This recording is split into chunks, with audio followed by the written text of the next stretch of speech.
Hey guys, Kyle the Death Knight of Anime here, bringing you my review for My Hero Academia Chapter 168 review. It does keep the mystery going and leave it open for even more near theories of who the spy actually is.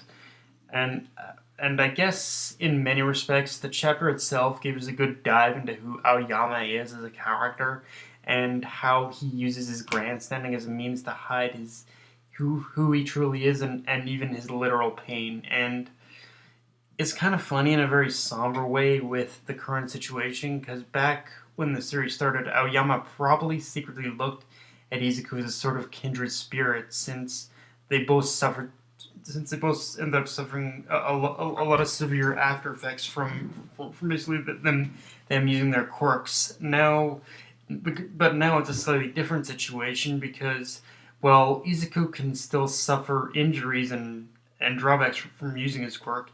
It's a lot less frequent because he's found ways to subvert because he's found ways in order to subvert the drawbacks and each time he managed to gain a certain understanding and a better overall control of his quirk, whereas Aoyama is pretty much stuck in a situation where he can't even do either of that. He can't control his power, and he can't find another way in order to subvert it because he even said it himself that in his chapter that his and that the belt he wears basically keeps his quirk from leaking out. It's basically a cast.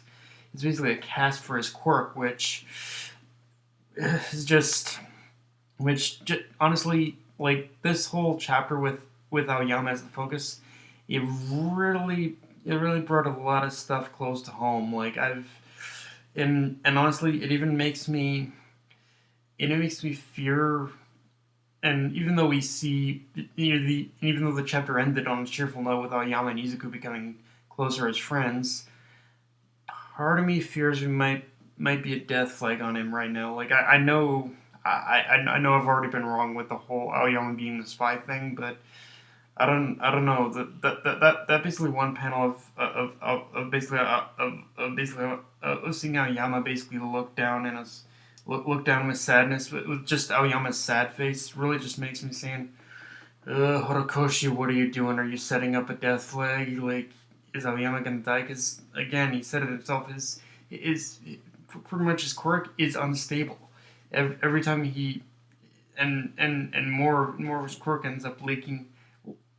And more of his quirk definitely, and his quirk does have a tendency of leaking out, so to speak. So yeah, I don't know. I'm really hoping that isn't the case, but I will say my favorite part about this chapter though is that it's pushing forward something that we definitely have seen, but it's definitely in full showcase here, which is that which is that quirks in general have been viewed with one of two categories, which are those basically use their powers in order to become heroes, and those who inevitably become villains.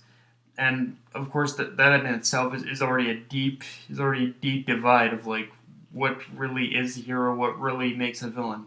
But here we're seeing a bit more of a gray area people, in which even heroes can sometimes view their quirks as more a curse than a gift, and you definitely see it. And like I said, you definitely see it with Aoyama here. He definitely, in many respects, with the way his situation is, you can definitely see that he views his quirk as more of a curse and as more of a curse and definitely a crutch than any actual use to him. Like he has found ways to use it, but it doesn't really do him. But in a way, it doesn't really help.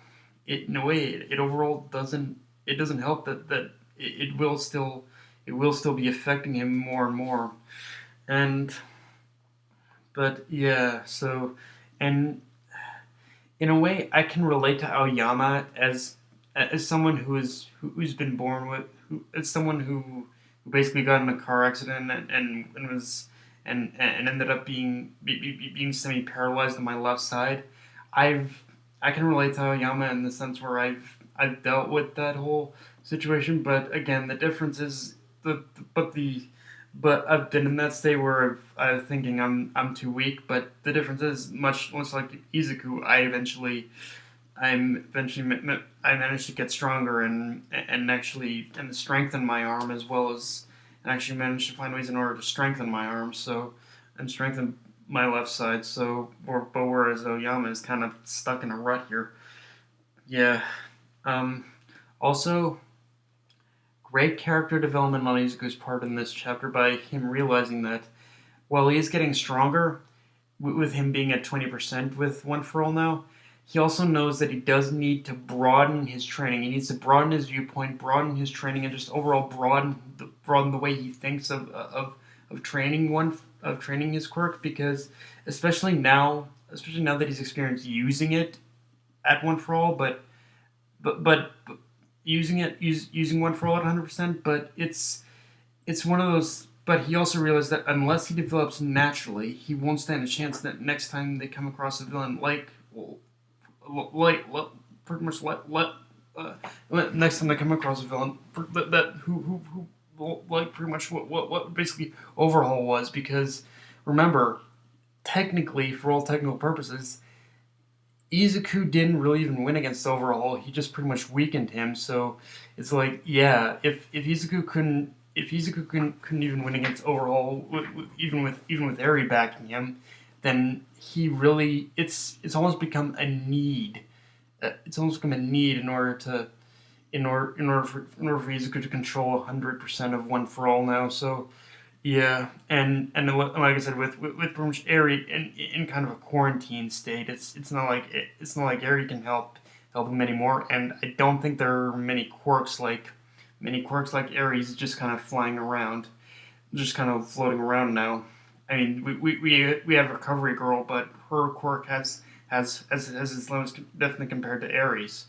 But and I know that Aries quirk definitely kind of hit a bit of a sore spot with a lot of people when the arc was still running, especially with how people react, especially with how people reacted, calling it fairy tale BS and whatnot.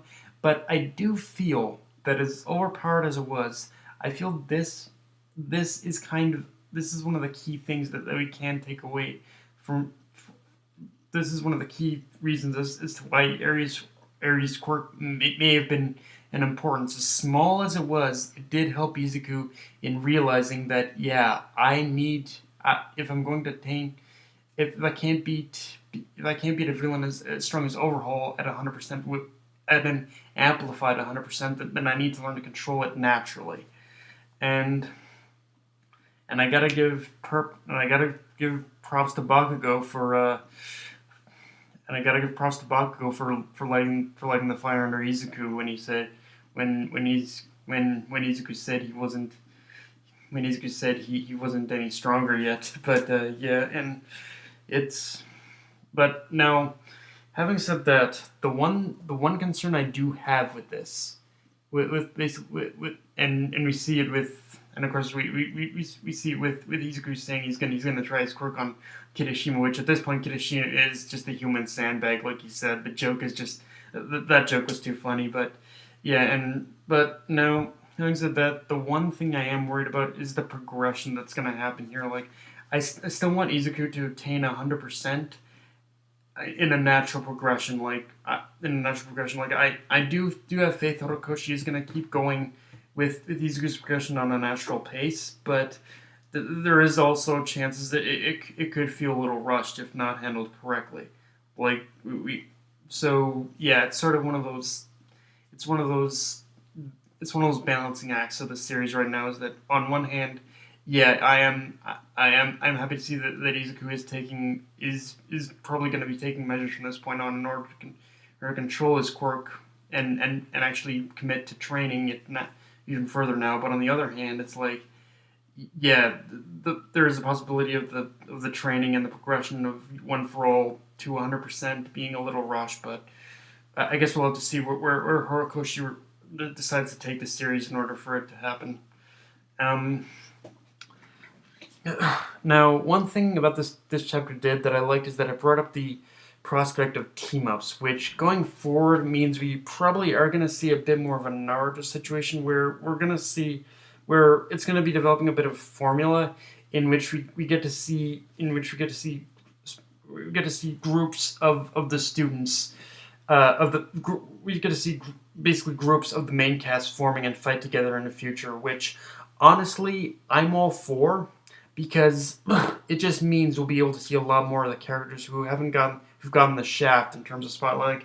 Like with this whole prospect of team ups, I can see us getting a lot more spotlight on the characters who haven't gotten as much as we would like. Like definitely Kaminari, definitely Mina, and definitely Toru, and definitely Mineta. Like definitely all these characters, definitely even Sue. Like I can see all these characters who haven't gotten as much screen time as I'd like. I can see them definitely benefiting from this whole plot point of the team ups. And like I said, it is probably going to be a formula where we are going to see them in a bit more of a in a bit more or we're going to see them in teams that they are going to be in more often than not, but in more often than not. But and maybe every once in a while, kind of they're going to Horikoshi is going to switch it up with definitely with more characters from with definitely just a mix up of the characters. But yeah, I think we're going to see them in a bit more of each team in a bit more, is a bit more of a unit now or something like that.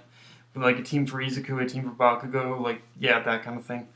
And it really makes me wonder as to who Izuku is going to end up with. Like, I think it's probably going to be Uraraki, even though Mina wanted it, or though I think that was more for comedy purposes.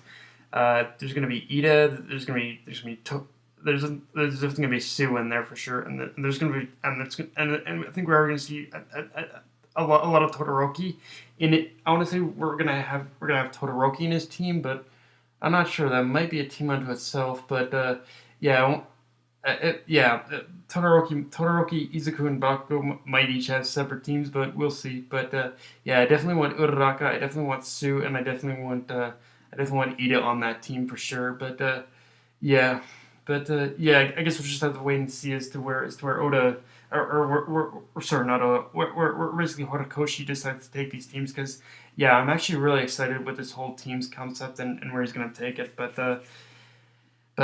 yeah, guys. That's pretty much all I have for this.